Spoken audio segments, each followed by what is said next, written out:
Justement, maintenant, comment est-ce que vous devez procéder pour pouvoir le mettre en pratique concrètement dans votre commerce. Alors, pour faire des offres de façon efficace et rentable, vous devez commencer par personnaliser vos offres.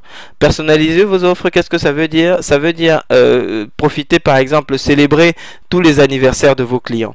C'est-à-dire que vous avez certainement un certain nombre de clients. Imaginons que vous ayez 40 personnes qui passent dans votre, ou même seulement 30 personnes qui passent dans votre commerce tous les jours, et que sur ces 30 personnes, vous avez 3 personnes qui sont de nouvelles têtes. Si vous ouvrez 5 jours par semaine, c'est-à-dire 250 jours dans le mois, ça veut dire 750 nouvelles personnes qui passent tous les jours.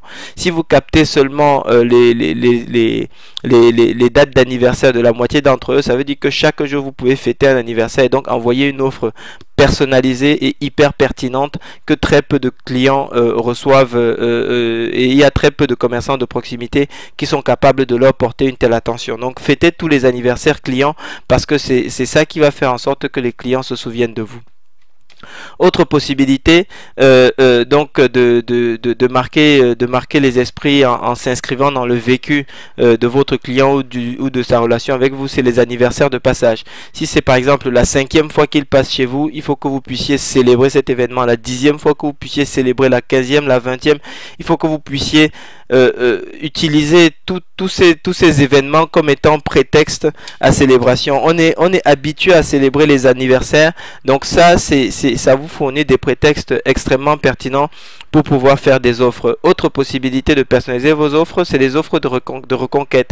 Lorsqu'un client, par exemple, a l'habitude de venir chez vous une fois par semaine, ou une fois tous les 15 jours, ou une fois par mois, ou une fois tous les 2 mois, vous devez, si à un moment sa fréquence baisse, s'il saute une fois où il est censé venir, où il saute 1 ou 2 fois, vous devez lui refaire une offre pour pouvoir le reconquérir, lui demander pourquoi est-ce qu'il n'est pas venu vous voir comme d'habitude. Vous aviez remarqué qu'il venait tous les temps de fois.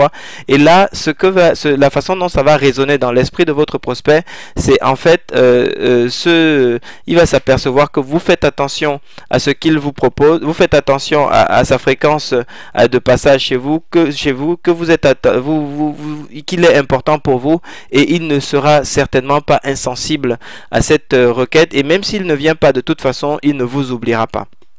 Donc, autre possibilité de faire des offres personnalisées, faites des offres réservées aux habitués, des offres réservées à vos clients habituels, de façon à leur montrer leur différence, de façon à leur montrer qu'ils sont importants pour vous, que vous avez bien remarqué que c'est des clients fréquents chez vous, et que ça vous le prenez en compte dans les offres que vous faites.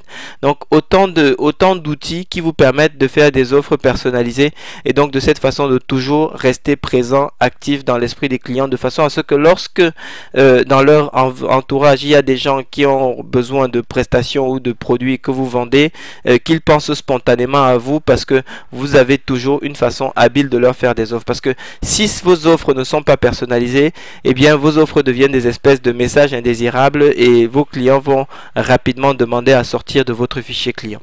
Donc voilà par exemple une première série d'outils ou de prétextes qui sont à votre disposition pour faire des offres. Ensuite, ce qu'on va voir maintenant, c'est une autre approche que vous pouvez adopter si vous voulez contextualiser vos offres au-delà de cette personnalisation extrêmement liée au client. Et dans la contextualisation des offres, vous allez voir que vous disposez encore de beaucoup d'outils pour pouvoir faire des offres pertinentes à vos clients, qui sont acceptées par eux, qui sont presque attendues pour eux, et qui génèrent du chiffre d'affaires pour vous.